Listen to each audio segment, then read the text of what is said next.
അപ്പോൾ അസ്സലാമു അലൈക്കും, എല്ലാവർക്കും നമസ്കാരം. ചുള്ളിപ്പറമ്പിൽ ചുള്ളിയിൽ എന്ന് പറഞ്ഞ അറുമുകാട്ടിന്റെ വീടിന്റെ ബാക്കിലായിട്ട് പിന്നെ എന്തേനി സനു അല്ലേ, സനു എന്ന് പറയുന്ന ആളെ പാമ്പുണ്ടെന്ന് പറഞ്ഞ് വിളിച്ചതായിരുന്നു. ഞാൻ വന്ന് നോക്കി, മൂർഖനാണ്. അപ്പൊ എന്തായാലും നമ്മളതിനെ എടുത്താലോ കേട്ടോ.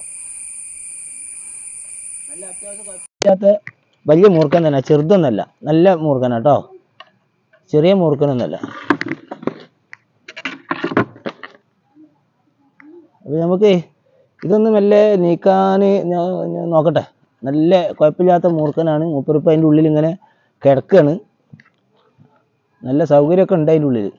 എന്തായാലും നമുക്ക് നോക്കാം. അതിൻ്റെ ഉള്ളിൽ വേറെ മാളങ്ങളൊന്നും ഇല്ലായിരിക്കും അല്ലേ?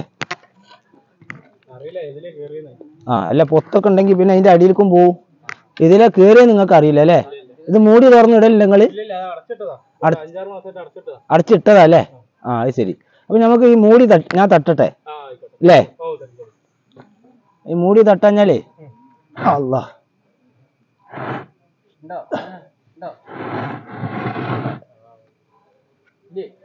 അടിപൊളി സാധനം, അടിപൊളി സാധനം.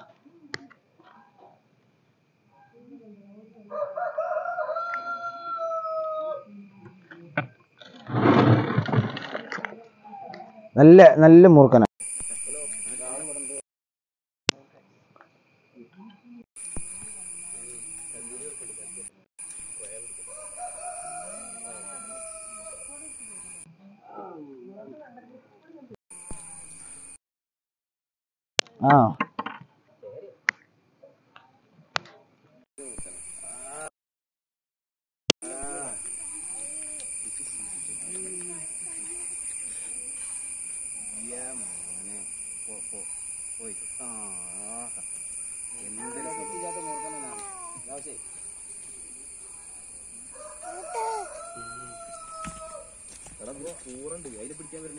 വളരെ ശ്രദ്ധിക്കണം, വേസ്റ്റിന്റെ ഇതിലൊക്കെ പോയി കൈയിടുമ്പോഴൊക്കെ നല്ല ശ്രദ്ധിക്കണം എന്ന് പറയാം.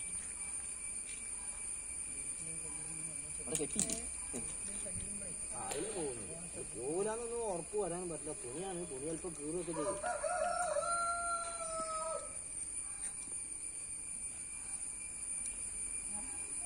ഇതൊക്കെ ഒരു ഭാഗ്യാണ് ഈ കാണലെന്നൊക്കെ പറഞ്ഞാല്. കാണുന്നുണ്ടേ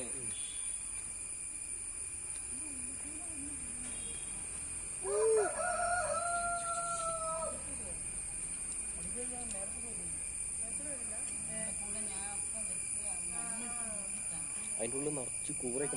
അത് അടച്ചിട്ട് കഴിഞ്ഞാൽ പിന്നെ എന്തായാലും ഇതല്ലേ. അപ്പൊ അങ്ങനത്തെ ഉള്ളിലൊക്കെ പോയി കൈയിടുമ്പോൾ വളരെ ശ്രദ്ധിക്കണം കേട്ടോ. കാരണം എന്താ പറയുക, ഇപ്പേ ഈ പാമ്പിന് വല്ലാതെ നിൽക്കാൻ സ്ഥലം ഇല്ലാത്തതാണ്. ഇപ്പൊ ഇങ്ങനത്തെ തൊടി തന്നെ ഇപ്പൊ ചുരുക്കാണ്. അവിടെയും ഇവിടെയൊക്കെ ചുരുക്കം തന്നെ. ഇവിടെ കുറച്ച് തൊടികൾ ഇപ്പൊ ഇങ്ങനെ കാണുന്നുള്ളൂ. മറ്റുള്ളിടത്തൊക്കെ ചെന്നാൽ അടുപ്പിച്ച് വീടുകളൊക്കെയാണ്. അപ്പൊ ഇറ്റിങ്ങൾക്ക് നിൽക്കാൻ സ്ഥലം ഉണ്ടാവില്ല. അപ്പൊ ഇറ്റിങ്ങൾ ഇങ്ങനെ യാത്രയിലാണ്. കുട്ടിനോടത്ത് പതിഞ്ഞ് കൂടും. പിന്നെ ഇപ്പൊ ഈ മഴ ഓവറായിട്ട് പെയ്യുന്ന സമയത്ത് ഇവർക്കൊരു സ്വഭാവമുണ്ട്. കൂടുതൽ വെള്ളം നനവും വരുമ്പോൾ ഈ നനവില്ലാത്ത സ്ഥലത്ത് ഓടി കയറും. നെടുമ്പറിന്റെ ഉള്ളിൽ നമ്മളെ അടുക്കളന്റെ ഉള്ളിൽ അങ്ങനെയൊക്കെയുള്ള പ്രശ്നങ്ങളുണ്ട്. അപ്പം വീടിന്റെ വാതില് മുന്നിലും ബാക്കിലായിട്ട് അടച്ച് ഫിറ്റാക്കി വെക്കുക. ഇപ്പൊ നിങ്ങളൊക്കെ അത് കാണാൻ വേണ്ടി വന്നാണ്. വാതില് രണ്ട് ഭാഗത്തും ലോക്ക് ചെയ്തിട്ടാണ് വന്നത് ആണോ? അല്ല, അത് നോക്കണം. ഇതിന് ഒരു ലേശ സമയം മതി. കാരണം ഇത് ഇത് ഓടിക്കേറി അടുക്കളൻ്റെ ഉള്ളിൽ. ഞാനിപ്പോ ഈ കഴിഞ്ഞ മാസം ഈ മാസമൊക്കെ പിടിച്ച കൂടുതലും അടുക്കളയിൽ നിന്നും ബെഡ്റൂമിൻ്റെ ഉള്ളിൽ നിന്നാണ് പാമ്പ് പിടിക്കുന്നത്. ഇപ്പം ഇന്നലെ കടാത്ത് നമ്മൾ ഫറോക്കിലെ ചന്തക്കടാത്ത് മില്ലിൽ ആ ബാക്കിൽ ആ സൈഡിൽ കൂടെ ഡ്രൈവർ വിജയേട്ടൻ എന്ന് പറഞ്ഞ ആളെ വീട്ടിൽ നിന്ന് അടുക്കളയിൽ നിന്ന് പിടിച്ച് മൂർഖനാ. ആ അടുക്കളയിൽ നിന്ന് പുകയില്ലാത്ത അടുപ്പിൽ ഒരു ഭാഗം കത്തിക്കാത്തതുകൊണ്ട് മറ്റുള്ള ഒരടുപ്പിലാണ് കത്തിക്കുക. ഒരു അടുപ്പിൽ ഒരു മൂർഖൻ. അപ്പം അതൊക്കെ വളരെ ശ്രദ്ധിക്കുക. പാമ്പ് എങ്ങനെ വരിക കയറാന്നൊന്നും പറയാൻ പറ്റൂല കേട്ടോ.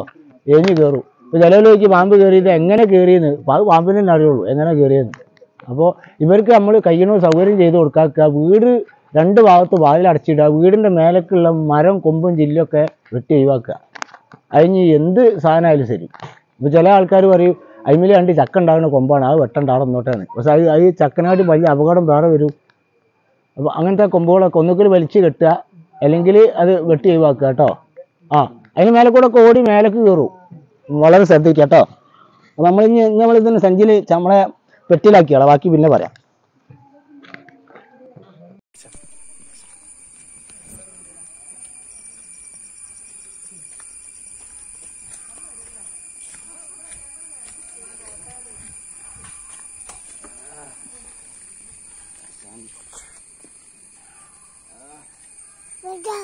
പാമ്പൂച്ചി ഉണ്ടോ?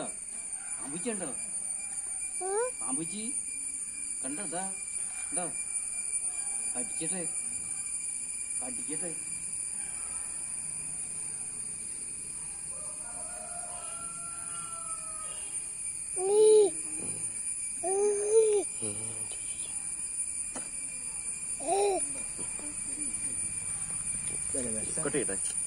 വിഷം കയറും.